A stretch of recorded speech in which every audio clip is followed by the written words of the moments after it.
PST Bet is now available in Namibia, Botswana, and DRC, bringing you the thrill of sports betting to you. From the biggest football matches to high-speed action with Aviator, My Lucky Six, and casino games, we bring you non-stop excitement at your fingertips. Enjoy cash back and cash out, giving you more control over your bets. Live betting on your favorite sports with real-time action and instant wins. Sign up today and start winning. PST Bet, you play, we pay.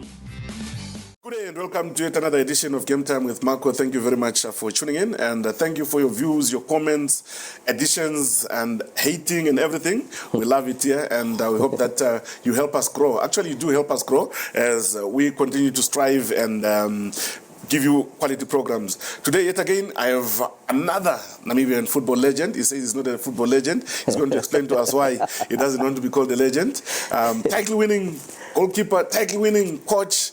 Now the assistant, not the assistant coach, but the goalkeeper coach at the Brave Warriors. And Arnold Subeb, how's it, my brother? Yeah, thank you. Good morning, Marco. I'm well. Yourself? No, I'm well. Thank you for giving us your time. It's been a long time coming. The last time you came here, our machines died. So I don't know what you brought. No, it was just IT thing. IT things. So yeah, as an IT guy, tell us about those things. How do they happen? No, it's just naturally human-made. So anything that is human-made can collapse that day. And but why do they collapse at the crucial moment? Crucial moment. No, you can't say it's disaster. So you can't say we have risk disaster management, so we can do that. That's why we are there to fix it, to make money here. Please, thank you very much for coming through and giving us your time. Just to start off, tell us who's Arnold Subeb. Yeah, Arnold Subeb is a guy that was born in Tsumeb, raised, finished his school from primary to high school, a Nomchop street boy. So I grew up in Nomchop. Yeah, Arnold Subeb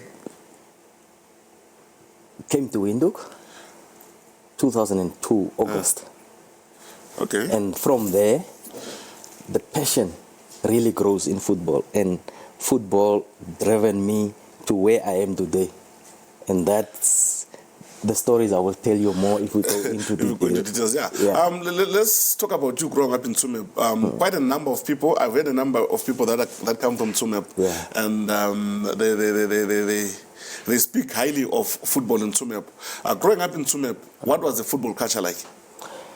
Football culture growing up in Tsumeb was more of, we have locations, and locations based. There were clubs or teams from the locations. Yeah. So it was like in the dusty streets. We could play in the streets, not on the soccer fields. It was like you go visit these guys this weekend, and then you play in their street. So our technical staff was molded there. In the streets? In the streets. No coaches? No coaches. No academies? No academies. So street soccer mold the Tsumeb-based football players. And I hope it's not only Tsumeb. It was back then, so it was all over Namibia, I think. Yeah, it's quite a true story that was all over Namibia. Yeah. And then looking at your education, you said you schooled in Tsumeb. In Tsumeb. Take us through your primary school education and your secondary school education. Primary school, I started at St. Francis Primary School, which is a Catholic school. And being raised as a Catholic boy, you have to go through Catholic rituals. Yes. Yeah. So that's where I schooled and started grade 1 through to grade 7 at St. Francis with all the sports activities. So you were already competitive at that level. And it was the only school that I would mostly say that won most of the primary school challenges.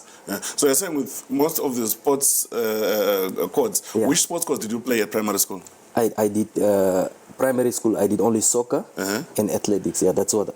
Athletics, long distance, short distance? Long distance. I was a long distance runner. Okay.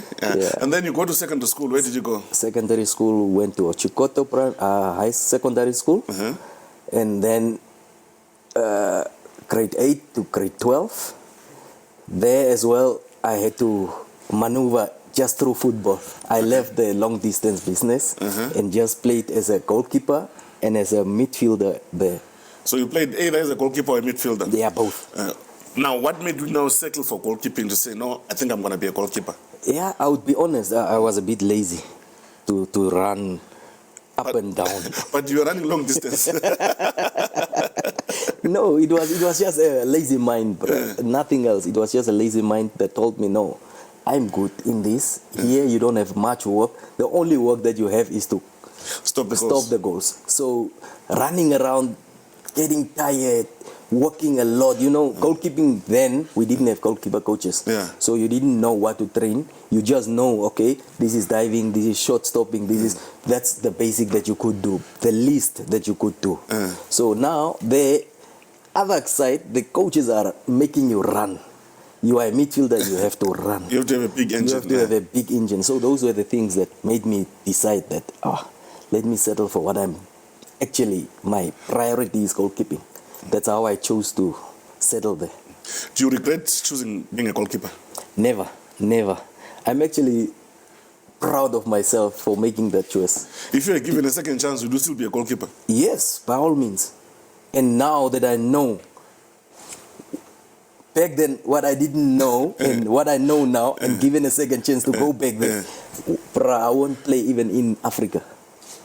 I would go play in Europe football as a goalkeeper. Yeah, with what I know now. That's actually the second chance that I would want. We'll talk about second chances later on. Now let's talk about you now graduating from high school. Yeah. What did you study afterwards? Did you just end at grade 12? No. At grade 12, I ended there. And Marco, one thing is that growing up, I was watching Black Africa and Chief Santos. Those were the two teams that I supported, like dearly. And Black Africa was through my sister. My sister was a BA fan, and she inspired me. Like, they are playing beautiful football. And when they came down to Chumeb to come play this Castle Classic, I was a ball boy. So I always watch this black and red team. They're playing beautiful. And it inspired me. And I was like, growing up already, I told myself, like 11, 12, 13, I was telling myself already, I'll play one day for this team. That was my dream. I was telling myself those things. And it actually, the dream materialized. And then it took me to 2002. I came to, after matric, like you were asking me, I was still with Chief Santos, working at Nampus as a courier boy. Yeah, and later on I decided, no man, let me just stick to football. This is my thing. And then I invested my time in extra work, discipline, everything. I never drank alcohol, so I was putting in the shift to one day become a Black Africa player. And the rest will come as it goes. That was my aim. So you left your job at Nampost? Yeah. It was a contractual job. Oh, it was a contractual job, yeah, okay. So I like... But football was not paying those days? Yeah, it was not paying, but at least being in the limelight of being a Chief Santos player. We were chasing for those things, you see. The women were just coming. Not women, bruh. So now, you started at Chief Santos. Who was the goalkeeper then when you joined Chief Santos? Marcel Svetbien. Marcel Svetbien, he was also back then a national team. Yeah, goalkeeper. We spoke to another goalkeeper in our last episode, Denzel Brover. Yeah. He also spoke highly of Marcel. Yeah. What was it like being number 2 or number 3 to I was Marcel's? number 2, yeah. What was it like? I was a youngster. You must know, when Chief Santos approached me, not that they approached me, I was at the training grounds, watching them train. And there was no reserve goalkeeper at Chief Santos back then. And I was in grade 11. And then they were playing 11v11, and the one goal was not having a goalkeeper. And then the ball boy, was told to go stand there. And now, every ball that comes, like, people are shooting, and I'm 16 years old, bro. And I'm just blocking, and they saw, no, man. There's potential. There is potential. This guy, we can put him with a big man, and big man can mold him through, and he can one day become a good goalkeeper. That's how it started, yeah. Actually. So now, did they offer you a contract, or they just told you we are playing in Grootfontein tomorrow? We are going to pick. You must come here at 12 o'clock. So you go there. There is no contracts back then. There is no way you talk about contracts. It's about the love you had for the club, And it was in the family vein of my older brothers, my uncles, everybody went through Chief Santos. So you also saw and you want to be that part of that journey. Okay. That's how it was. Yeah. And then now you play for Chief Santos. How many seasons did you play? I can't say, maybe not even play, bruh. At Chief Santos, it was like a second choice. Yeah. Reserve goalkeeper. And maybe if I can count the matches that I played, it's not even more than 10 at Chief Santos. Uh-huh. I was just Just the guy to be there. guy to be there at the bench In case. and in case something happens. Then you go You in. are there. Yeah. But what was it like being those big players, and who were the big players that were there at Chief Santos at that time, besides Vidben? Vidbian. Okay. The big players were George Hamel, Rodney Wallace-Dwesep, Orlando Harasep, Ricardo Vidbian, Hafeni Shikompa. There were a lot. Base Basson, lot of guys. They were naturally gifted, talented. There you couldn't talk about technique and tactic. It was just natural talent. That's And some of them were national team players at that time. most of them. Chief Santos had maybe 6, 7, 8 players In the national team. Helen Okume, Agustinis Mokoya. There were a lot of big players. Yeah. And what were the lessons that you learned there? You see, the lessons growing up in football when I joined Chief Santos was a youngster, you listen and see, observe and ask, and then you will be told. So that's how we were told. If you come at the door, you must know, okay, no, if you open the door, oh, the people are talking. You close, you go out, and wait until you are called or told something. That's how it was. And then it moved on to taking all the boots of the men, and then you go match Pose day, them, you prepare, and you were told, no, this is how you, that's how we also grow through it, so you have to also grow through the phases. If they finish eating, you take the plate, you go wash. That's how it was. Yeah, So we'll come back to that. yes, We'll come back to that that's how it was. it's an interesting subject for me. And then you come to Windhoek. What did you come to do in Windhoek? Bruh, me coming to Windhoek was like not even a coincidence, because it was back then we had a charity cup that was Yes. played before the league starts. Yeah. So Chief Santos was part of the charity cup where Civics, Blue Waters, and who was the other? Orlando Pirates was playing. The 4 teams, the four Top four, yeah. four were always playing the charity cup before the league starts. Yeah.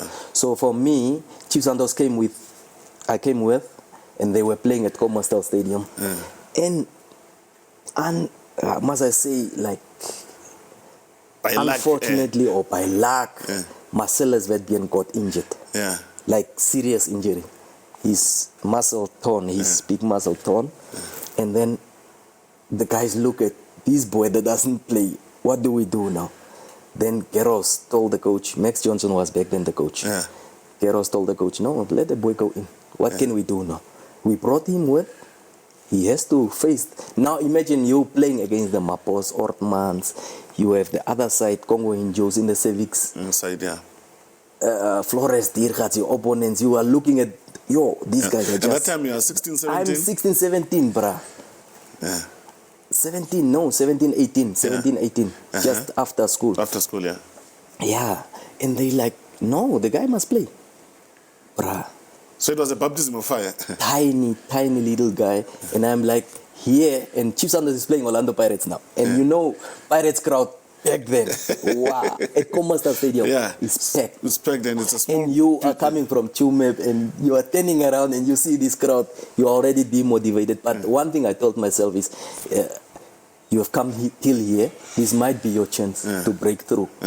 So I won goalkeeper of the tournament, player of the tournament, that since they put me in, we beat Pirates, we lost to Civics in the final, and then they gave me that award. And from there, Coach Ali Akan, Yeah. he called me and said, my brother, if you want a number 1 jersey, come to Black Africa. He was coaching Black Africa He by was then. coaching Black Africa by then. Monday, Tuesday, I'm done. Wednesday, I'm in Windhoek. Black Africa number 1. So you went back to Tsumeb with them. On Monday, you came back. Monday, Black Africa sent me a clearance money. Clearance money was back then $800. So you went for to the clearance. You gave I it gave Chief Santos their clearance. Then they gave me the clearance, and I moved. Okay. Wow, what a story. And then you come to Black Africa. I came 2002 August. I remember when the season started. Yeah. I came to Windhoek. And did they keep their side of the bargain to say you're going to be number one? Bro, there was no goalkeeper. The Chuaro was the goalkeeper. The NBC. NBC guy. Yes. Yeah, you must also know we played the season before the Charity Cup versus Black Africa at Independence Stadium. Yeah. And Geros Vedbian scored from the center, a free kick. Against Black Africa, against Chuaro. And I'm sitting at the bench and I'm like telling myself, I'm sitting this side. This distance, doesn't this goalkeeper see the ball? And I'm training with this angle of mine. And he's scoring from that distance. So for me, the training, he never scores even close. Even close range, he's not scoring. So for me, now I'm motivating myself at the bench back then. I'm telling myself, no, then I will play in this team. That's how it happened, and Ali gave me the number 1 jersey, as he promised. As he promised, yeah. And since then, the rest was history, bro. And now you're at Black Africa. Who were the players that you were playing with in that team? Black Africa, I joined 2002 August. Gary Keister, Sadikia Ugambe, Hartman Toromba, Moses Kachiteo, Eric Ausep, Masebo Donsap, Wesley Kinda, Sol Kutie.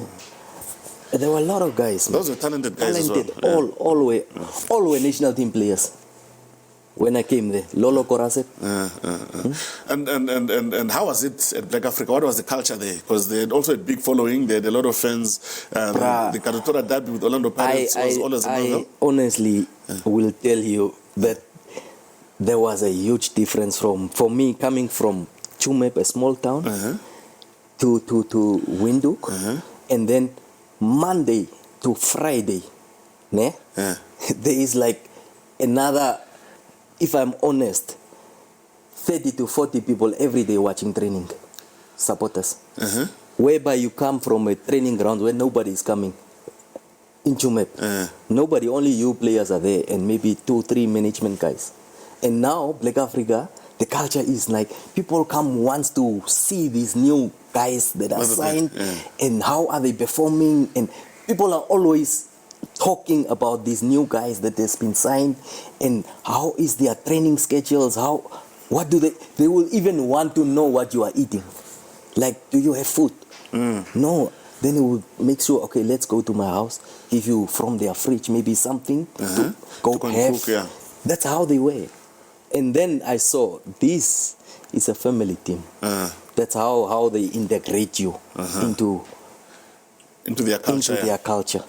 And there was no words. Me coming from Tsumeb, it was like only, no, this is a Tamara team. That's how I know Chief Santos. Now you come here, there's Afrikaans guys, there's Tswana guys, there's Bamboo guys, Elva Zaita, may his soul rest in peace. There were different cultures, like that's where the Gemengde name came from. Gemengde, it's mixed base. Mixed base, And then obviously you guys went on to perform and win things.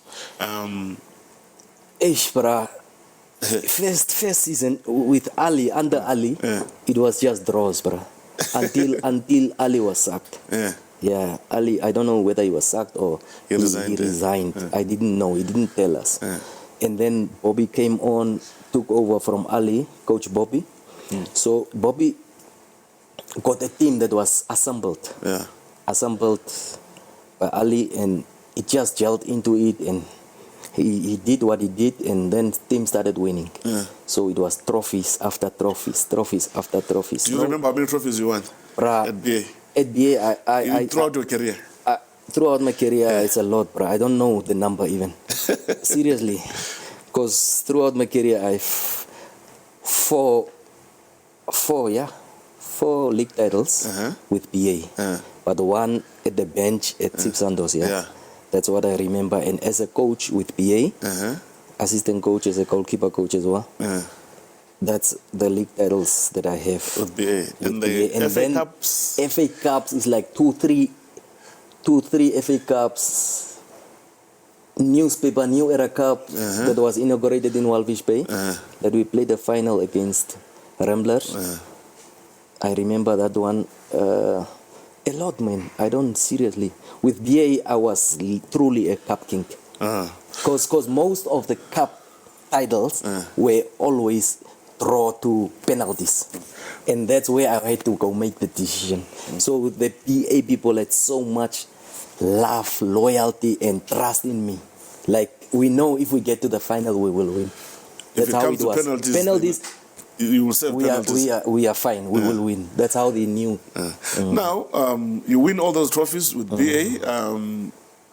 Who was your inspiration in terms of coaching? Who was your coach to say, okay, now we have goalkeeper coaches? Because when we spoke to Denzo, he said back then there were no goalkeeper coaches. So how were you guys training?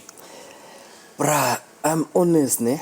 With us training goalkeeping, it's more about moments and situations. So when you play against like 11v11 or 8v8, the small-sided games, most of the time we had to bring the goals together, and the actions were happening more. So through those actions, you will rectify yourself. This time it's in, but next time I tell myself, no, I'll maybe step forward a bit, then I'll narrow my goal. That's how the football mind was working in myself. So the moments were coming and you would be like diving in. Okay, if I dive to the front, you were telling yourself, no, there were no goalkeeper coaches. Okay. Yeah.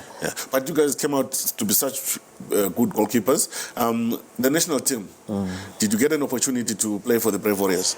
Yes, I played maybe 6 times for Brave Warriors, 6 to 7 times. That's why. Who was the first choice then? We had Ezo Churo. Ezo was first choice. First choice under what's this coach name? Nori Kanyuka. Yeah. So he was the first choice.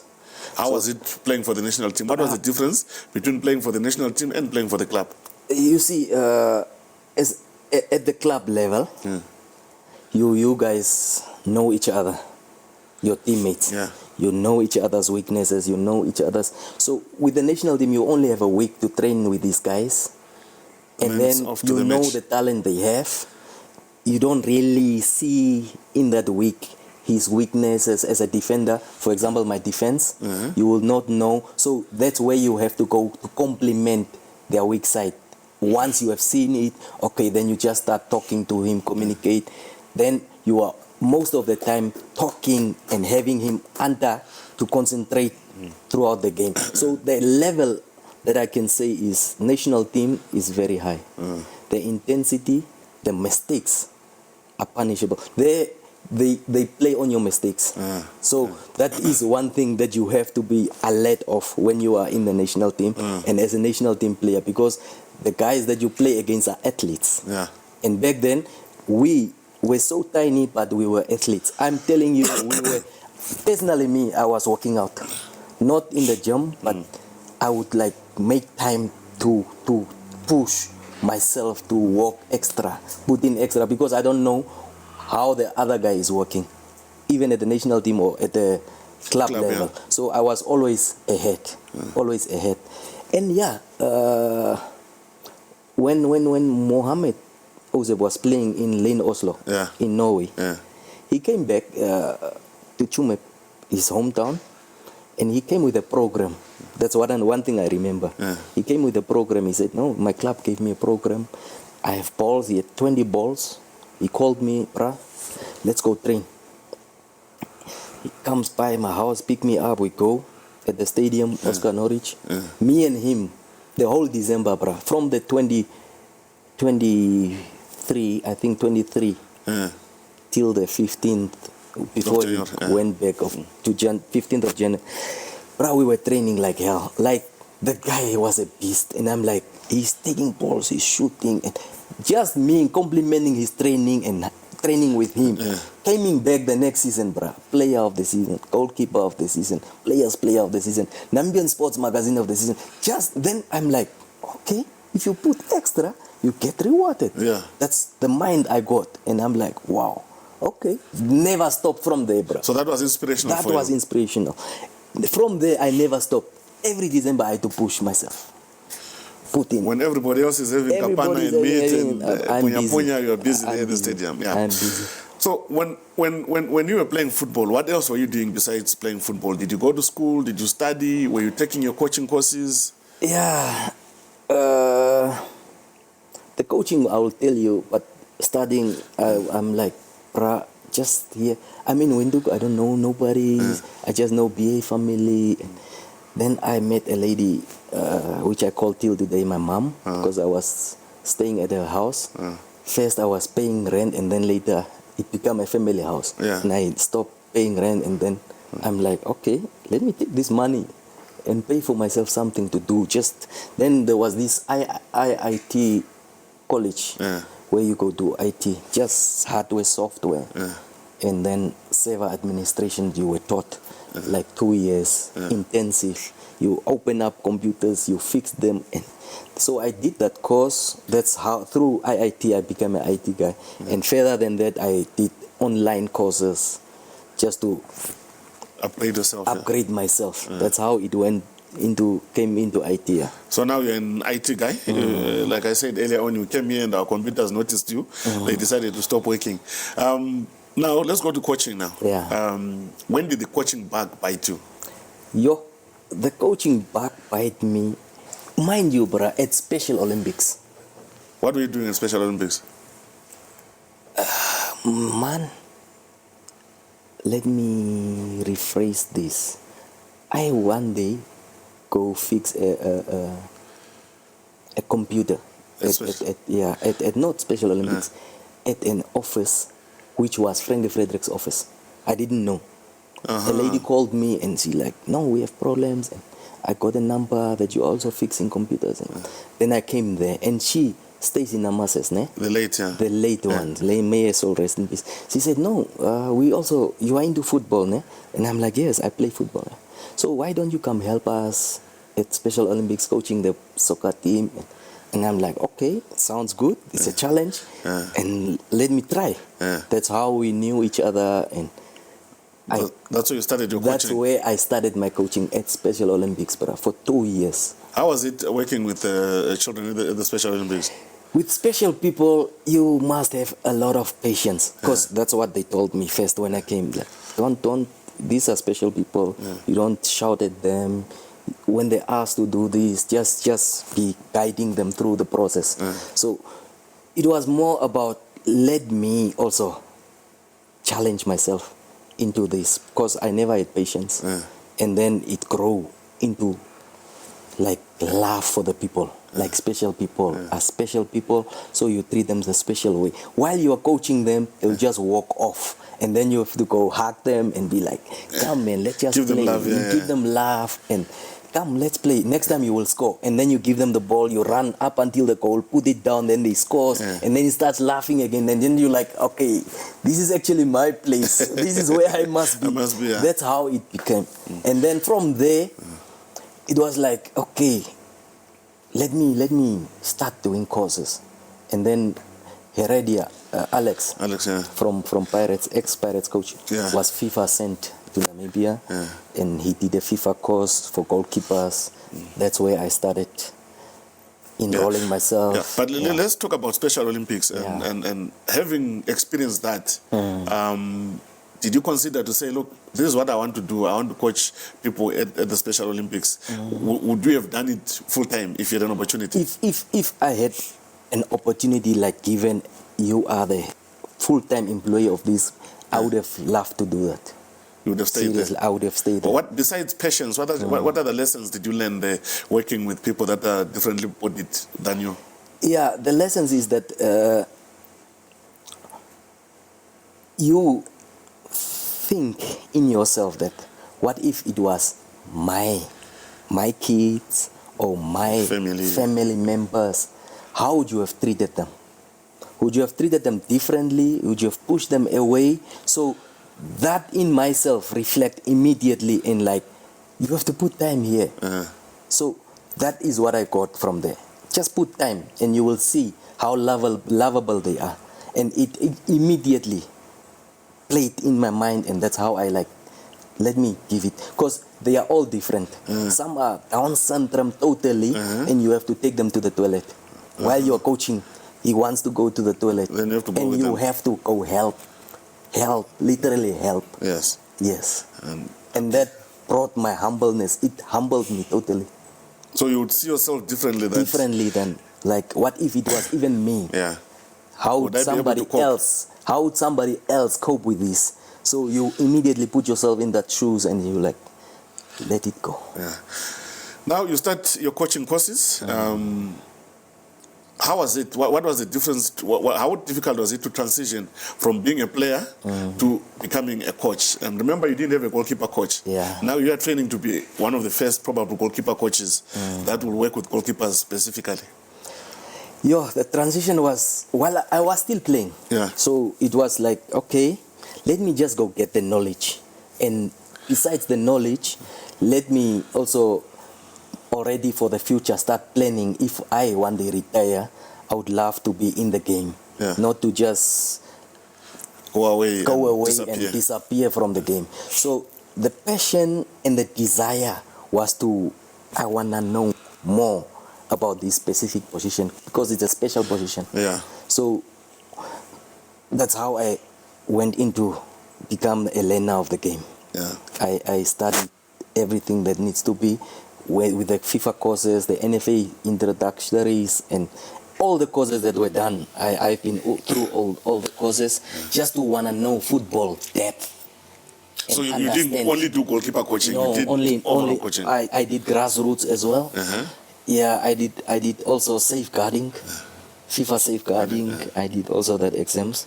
So it was just empower yourself. If people talk on the table, don't feel excluded about the tactics and stuff. That's me. Yeah.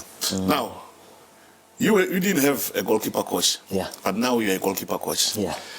What is the difference now? If you can explain to us now that, okay, the goalkeepers of nowadays compared to us, because you have been both sides. Yeah. You have been a goalkeeper and now you're a coach. Yeah. So what is the difference? Okay. The difference would be now I know. Back then I didn't know. Ne? It was just talent. Yeah. Now you know the requirements Of a modern goalkeeper. Yeah. Now that requirements needs to be instilled, needs to be complemented with the modern game. Yeah. Because modern goalkeeper is not just a goalkeeper for himself. Like you guys say, no, the formation is 4-4-3. But what about the one guy? Why is it not 1-4-3-3? Now that's where I decided, okay, now the difference is we must also include this guy. Back then it was isolated. You come to the training. I come to the training, Margot. Then the team is running. I warm up with the goalkeeper, with the team, 2-3 rounds, and then I'm out. I take my gloves. And then somebody from that is just there, coming to stand there, watch training, I ask him, come on. Then I put my cones, just kick there, then I dive, just kick. That's how it was. Yeah.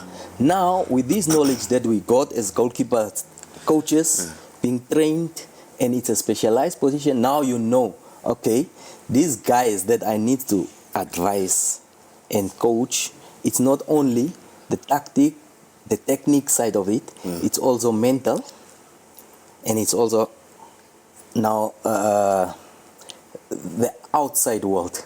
You look at the social discipline side, So now the whole thing is captured. Now it's only not just you are a goalkeeper. Back then it was isolated, and now it's about molding to be complemented in the whole tactic of the team. So that's how the difference is. You talk about discipline. Earlier on you said back then you would pick up the plays, polish the boots. Yeah. Are you guys still instilling that to the current younger players? No. What has changed? The if thing you're that not has implementing changed, it, yeah. the thing that has changed is that back then we were camping. The camping is at a certain house, maybe a Marco's house. Yeah. The team is meeting at Marco's house. The management agreed, no, this weekend is at Marco's place. So Marco knows he has plates, he has pots, he has everything. If the big man cooked and we share the food, the juniors must have to do something. So that's how it was. But we can still do the same thing without camping. Now, the guys we go catering. Now we do catering. So if there's catering, why can't Yeah. they pick up the plates? The plates are picked up. They do pick up, but then they don't wash. But now there is a special, like you find academies that has the same old style of way as like CBS. Yeah. We have a caterer, Andy. Yeah.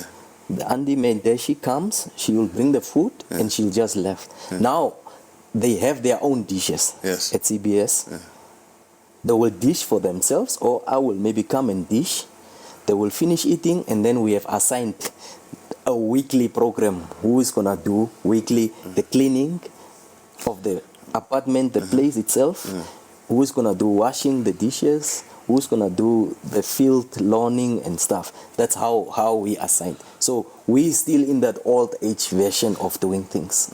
And how is it helping the players? Because it helped groom you. Yeah, it helped instill a sort of responsibility. It is a character thing. You are building a character. You are not just building a soccer player. Yeah. You are building a human being. So in that building a character is like, what if you become one day a husband, a man of your house? What have you learned? Or a leader in your company, Or lead anything, any company. Yeah. What have you learned? Are you that boss that just says, no, it's my house?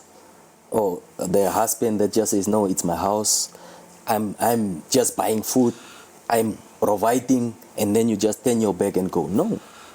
You have to. Those are the characteristics that we are teaching the guys to But have now character outside work. But our players, I'm sorry to say this, but some players nowadays, most of them, they don't have the kind of discipline Yeah. that players from your generation had. They don't have the drive that players from your generation had. Despite the fact that you guys played without getting paid, there were no Yeah. contracts, these guys are getting paid well. These guys have got better facilities. Yeah. These guys have got better equipment, Yeah. that they train with. They have better role models, people who To train look up them. to, yes. Yeah. But still, that doesn't reflect in them. But then you look at the environment where the guy is coming from, Yeah. and then you look at Family-wise. family-wise, you look at the family-wise, and then you look at the environment where he goes, maybe with his friends. The guys meet socially also. Yeah. So the social side, and then at the soccer field, they start grouping. So grouping is where the problem starts. Once the grouping starts, the tribal grouping can be, friendship grouping can be. So that already tells you there's a loss here. There's a derail of your vision of grooming these guys together. So that once that is broken, then it's done. Because there are guys that are coming from young age to training grounds with us. There are others that are dropped off. There are others that are jogging To the training ground. to the training grounds. So that three different levels, who will survive in life, in the outside world? Yeah. So that's who wants it more. Yeah.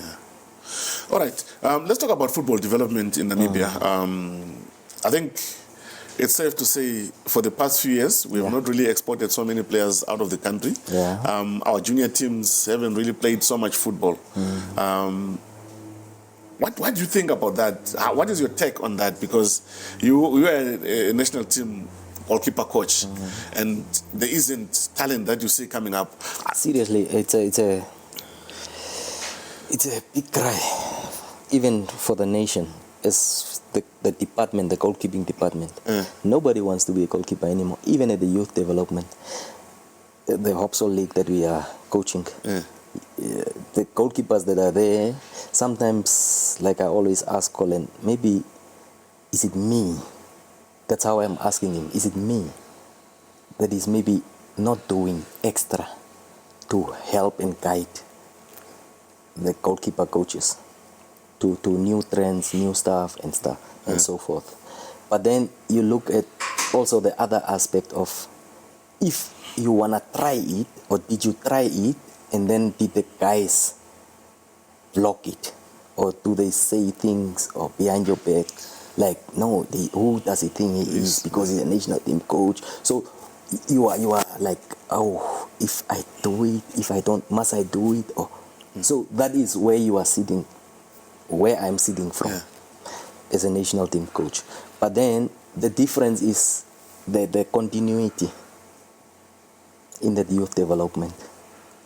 If we can use a source like MTC Youth Hopsol League, maybe the KSSR League, and various throughout the regions, whatever that is there, and say, okay, let's pump money into it and start from there. Because looking back, we will always reflect back and look back to the continuity, how it was, how the trend was, and how it became a success. 98 AFCON, 2008 AFCON, and 2019 AFCON. So the trend up until the last AFCON. So if you look at those, the COSAFA winning team, if you look at those guys, it was continuity. So now we have to identify from all over Namibia and say, okay, why and how are the South Africans or whoever that we look up to, or the Germans, how are they doing it right? Schools football. We have lost schools football. We have lost it. How bad is that for our country? Really, you see,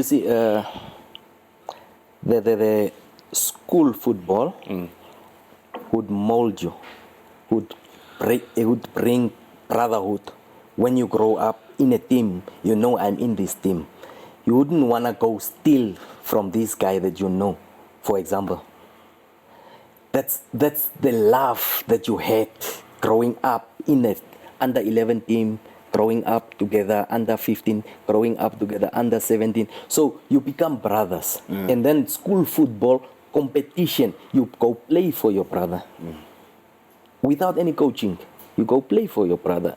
Now that there is coaching, now there is structure in the soccer, the game itself. There is structure. Now it's already lined out for you. Now it's just for us now to just look into it and revive it. And say, no, what role let's put these coaches that we have coached at NFA, the courses, the licenses that they did, let's put them into the regions and appoint them. Let the schools also start seeing that sport department as a tool to take off students and kids from the streets. How would it help our national team at this moment? You are in the system, you go around the country, watch football matches, you help in the selection of the players that come to camp, as well as that on match day. How did that help? In terms of? In terms of the school, developing players from school level, and then they continue, like you said, continuity. Yes. They play under 17, under 20, under 23. They are in a radar. So if you are in a radar, it's easy to monitor. It's easy to monitor. These guys that has been selected, it's just maybe 2-3 replacing with new ones that are coming in. So under the radar, it's also on the data. So for the selectors to go find new guy or go look for a new guy, it's a lot of work. So it's also finances, everything's involved. So it's just, okay, we have this group, give the coach this group. Coach walks and see, no, we lack in this position. With this guy, still a lot of work, let's just get another one. Is there no one on the database? Boom, it's just added. So that's how you just continue adding. Because if you have assigned, like a technical director assigns his coaches all around the regions, it would be easy. It would be easy. Let's change gears. Let's talk about the role that you play now at the MTC Opso League. Yeah. You were a coach there. What have you seen in those youths that you coach and those that you play against every weekend? Yo. Margot, there's talent. There's talent. But now the talent is just in Windhoek.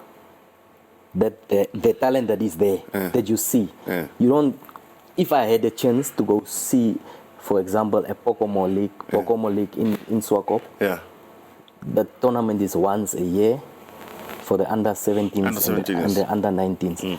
So there you go, meet other players, you see, wow, okay, you thought you are a king here in Windhoek at the MTC Opso. There's also opponents that is tough. So now, which means there's something being done. There's something being done right. That you think you can win here, but you will lose there. Then there is competition. So why don't we reach out to all the regions with such type of tournaments, or not just tournaments, league things, in all the youth structures being set up throughout the regions. So if the sports ministry maybe hears these things and implement these type of things and create through those things employment for the coaches, you know, football is seen as a domkop I say domkop sports because why I say is that it was back then stereotype that soccer players are dumb, and it ended there. But now the thing turned. It's the highly paid football sports. The sports is being highly paid. Now everybody sees that if Peter can make it and he has done it, why can't I be? That motivation must come now for the youngsters in Namibia. Dion has made it.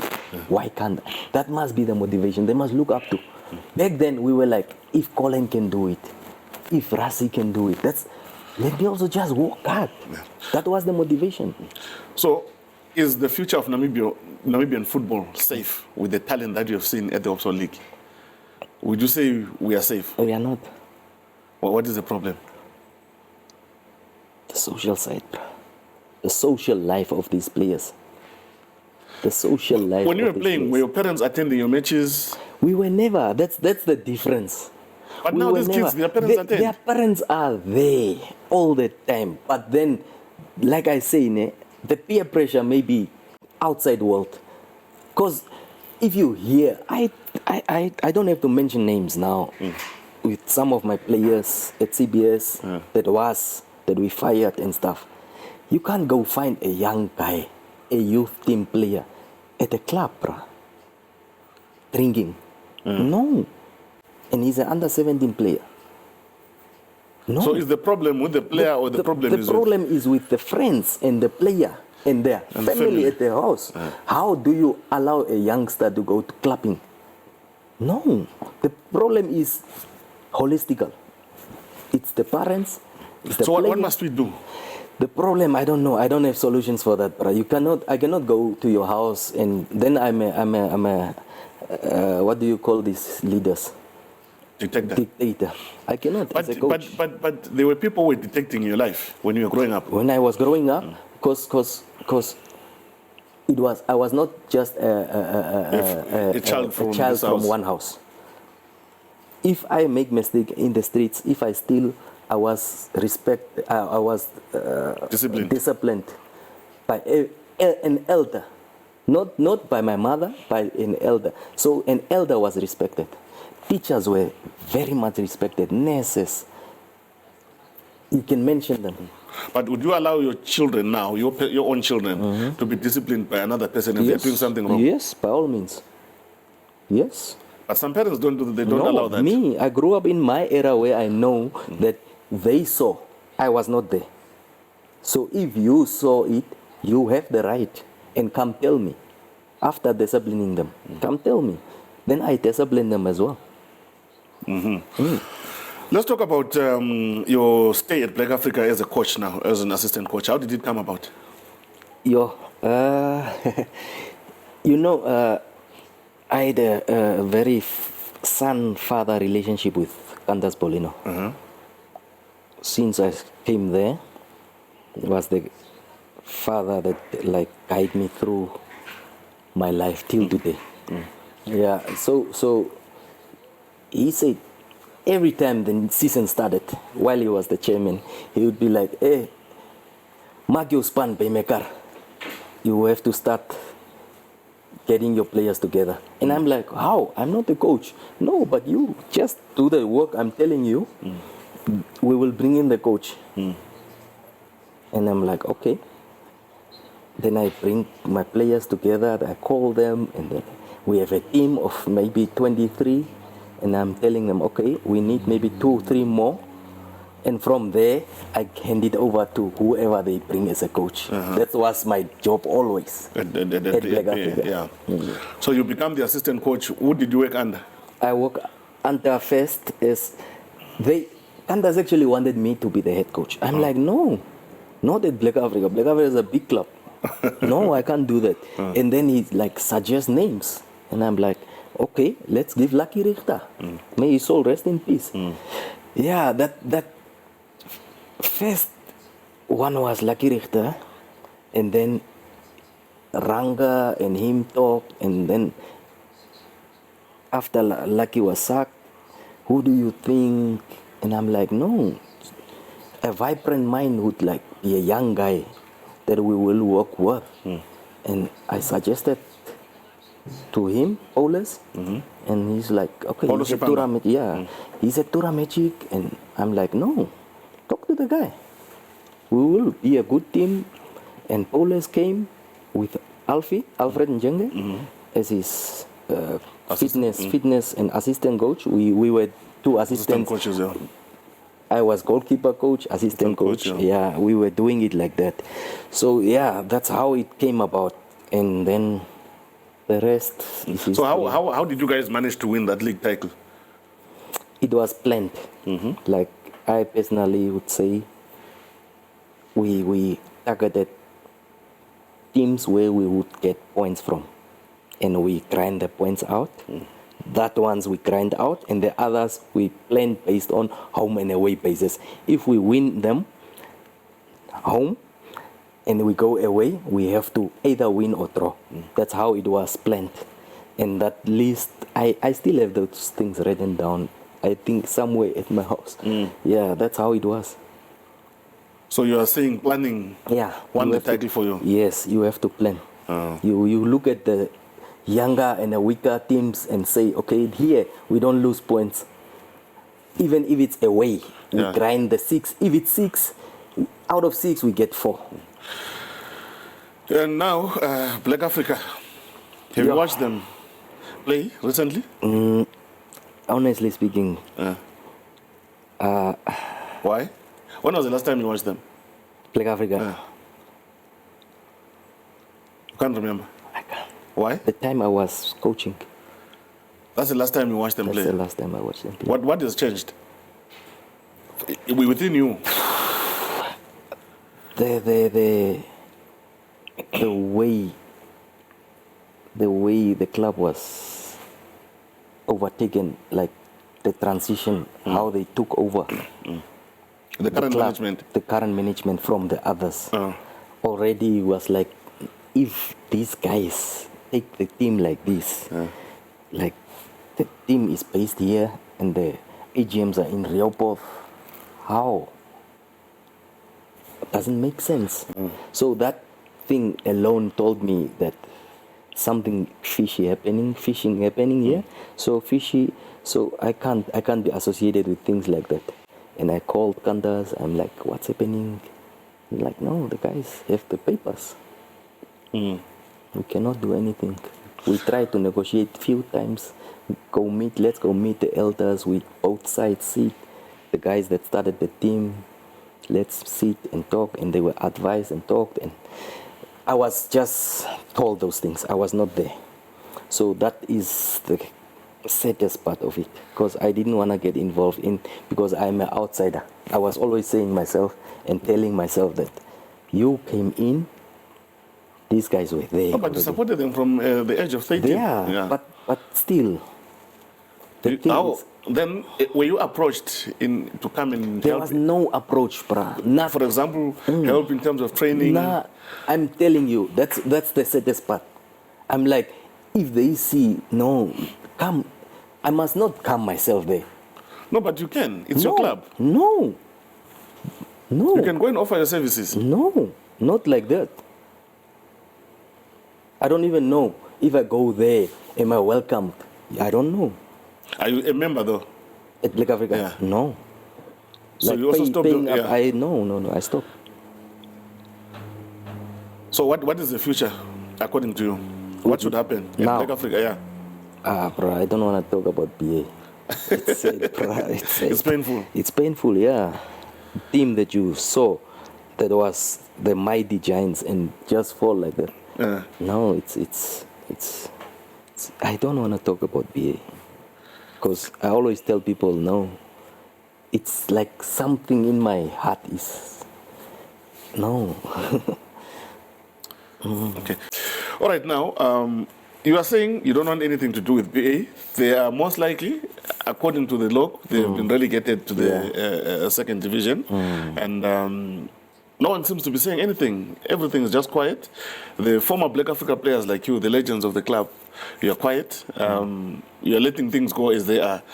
We have seen this movie happen before with other clubs. Other before. clubs, yeah. Yes. Are we ready to? You see, with that word legend, actually you must explain that word to me first. The word legend Yeah, means you must you explain it did to so me. much for that particular institution. Institution, okay. In this context. Okay. Yeah. You guys won the title as a player and as a coach. Your name is in the history of that club of Yeah. winning titles as a player and as a coach. You are not alone. It's a lot of you. Yeah. But things are happening in front of you with some people that can actually come and especially you. For me personally, you can go there, help with the training of their goalkeeper, for example, and they wouldn't be relegated. Yeah. But you didn't do that. But then the thing is, you are right. You are right. What you're saying is you are right. I don't argue about that. But the fact is that I go there as what?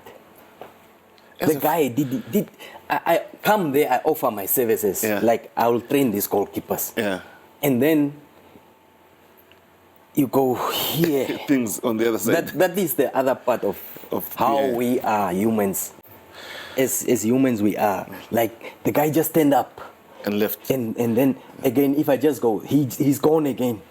And then, bruh, just the way you are now saying we know each other. Yeah. You have my number. Yeah. Bruh, can you not come assist me? I'm in trouble here. I'm in trouble. I see now I am in deep shit. Come please, man. I would, by all means. But it's been years now. How many years is it that these guys are running this thing now? Yeah. But now phone call. Now it's me. I'll take it. I'll take it. I'm part of it. I've drowned the team now where it is. But what should we do now? If you had to advise the people that are there and those that are not there, what would you advise them to do? Now it's As a just solution. A solution now is just a money thing. To buy a status? That's the only thing to keep the name Black Africa alive. Whether we make a crowdfunding or stuff, just to get the team back and then continue. But the thing, the fight will continue. For me, But the thing that is now where we are. I told you, Yeah. maybe you didn't listen. yeah, Candace Olino Yeah. is my father. yeah. Now you fight against my father. You are fighting my father. That means I'm fighting you. Then you are fighting me. Yeah. That's actually what we are talking about now. Yeah. I'm saying, even if we crowd fund and Yeah. we get 5 million, Yeah. we go, we buy a status, even in the Premier League with Yeah. that 5 million, the boardroom issues will still continue. My brother, And when they everywhere in Namibia, Yeah. everywhere, whether you like it or not, you know you are smiling now. Everywhere in Namibia, There's always fight. who is not fighting? All right. Who is not fighting? Let's move on now. The national team A lot of people were surprised when you were named as national team goalkeeper. Did it surprise you? Yeah, it actually did. Why would it surprise you? Because, yeah. No. I'm like, oh, wow, okay. Maybe I'm doing something right that is being noticed. So with something huge like that, it's about trust, bro. Yeah. So come and back my back. If people talk, I know you have my back. That's the first thing that you must look at. Yeah. So that's a big thing, and then that's why I'm saying it was a big. I was like having 2 sleepless nights. Like I'm a national team coach now, goalkeeper coach. That's what I was telling my wife. I'm like, wow, okay, I'm doing maybe something right. If my name is in the corridors, yes. then it pops up that you becoming the goalkeeper coach. Wow, okay. So, yeah. It was actually, it's an honor, bro. It's an honor. How difficult a job is it to be a national team coach? It's not easy. Because you have friends, right? Yes. You have friends. You have family members. Ne? And then you have the bandits that knows football. And Us everybody, now. Yeah. everybody knows football. I always make an example. Even a granny, ne, that doesn't see, she can hear, and she hears all the time. Yo, and Marco scored, and Marco. And now this granny that doesn't see, ask, was Marco playing? And she hears Marco was not playing. Yeah, that's why. So what I'm trying to say is that anybody has a say, because it's theirs. And now that anybody has a say, they will call you, they will text you, why did you pick Mahova? Why did you pick Ndiziro? Why did you pick Lloyd? Now that why comes only when there are mistakes. Yeah. But when there is wins, saves, they don't say. So those are the things that we are facing. I have personally been asked, why am I calling this guy? Why am I not? Why am I not? Why? So you cannot please the whole crowd. You are principled men. You stay and stick to your principles. Namibia has always been known to have good quality goalkeepers all the years. Yes, you know, sir. you can go back to the days of Ronnie Canalelo, Denzel, and so on and so forth. And we have seen even now, you know, the goalkeepers that are within the national trend, team. yeah. It's about 3 or 4 that are fighting for the number 1 jersey, and there's others that are coming up, and there are others that have just. Who are the others coming up? Please. I don't know. You tell me. You are saying others coming up. I mean, there are 16 Premier League teams. Brah. And those 16 Premier League go teams. look at all those 16 Premier League goalkeepers. Just go look at them. Ne? And then you look at now, if you can Google or search the goalkeeping requirement. Ne? And then you check the Premier League goalkeepers. Then you already like maybe only left with 2 or 1. Just the requirement. So there's no quality. That's what you're saying? No, not quality. I said look at the goalkeeping athleticism requirements. Those requirements contribute to the quality. The guy can be good. For example, if you take goalkeepers, there are goalkeepers that are good quality-wise, but they are short. But if they are good and they are short, why don't you use them? Short, national team level. And I put you into the national team, and you, Marco, you are short. And now, here comes Didier Drogba. What is Drogba's head thinking at this time, corner time? I bump this goalkeeper through with the ball and everything. And just one bump, the next one you will be scared. So there is criteria, there is requirements, there is athleticism needed there. You must be an athlete and a character. Goalkeeper needs to have character, bruh. You can have character, yes, but the size, bruh, matters now. Worldwide. So you're saying the Premier League teams are contributing to the problems that we are facing? Go look at them. So, but have you then, say, written a report to the Premier League or to the Premier League coaches or to the Coaches Association, if there's anything like that? Can I write a report to your house? No, I mean, you are the national team coach. You have to report to someone. I report to Colin. Have you written that report to give it to him so that he gives it to the powers be? I've given him. He knows. I write reports. Because I don't understand that you're saying from the 16 teams, you're left with 1 or 2. And we watch all these matches. You go watch. Yes. And now, when you watch, listen to this one. When you watch, the 16 teams play amongst each other. Who is playing against who? The question is the quality of those teams? Yes, bro. And then you take, I will take any goalkeeper now. We don't have goalkeepers around now. I will take any Premier League goalkeeper. I coach him. I have a week to train him. I don't coach him. I train him. I just put him through paces and tactical. Basic tactical. I don't. Where he comes from, he's coached. You believe he's coached? I believe he's coached. But there are clubs who. So now, if he comes here, if he comes here, I have a week before the match. So for me, it's not about I have to come show him how to dive. I have to come show him how to punch. No. It's the club that should do that. I am here to guide him into the process of this is what might happen in the games. So be ready for this. Under this state of build-up, you have to be ready to play it out. Is your feet fine? I cannot fix the feet now. We can just create or recreate the scenarios. Will you be able to manage them? So now what must we do to... Sorry. Let's build a goalkeeping school. To produce quality Let's goalkeepers. Start building goalkeepers. Oh, like I always say, this is funny, bro. Like I always say, I tell people that, how do you call stoot when you stoot? Brahman with breeding. Yeah, breeding. Yeah. Breeding, yeah. So if you go breed, like you take in Namibia, which tribes do you think are athletic and big? I think the northern parts of the northern country. parts. You take the northern east to the north side. So we take those people from that side, put them in a house, and we breed. And we just say the boy that is being born there, we take him to the school, goalkeeping school or football school, and we just make huge, big players. That's what I was joking and saying all the time about big goalkeepers. Yeah, so I hear you. You are sort of opening my eyes and ears when it comes to the demands of goalkeeper, especially with the national team. Opponents that the goalkeepers are playing against. I always go watch games. I am every game there. The opponents that these goalkeepers are, the guys are catching.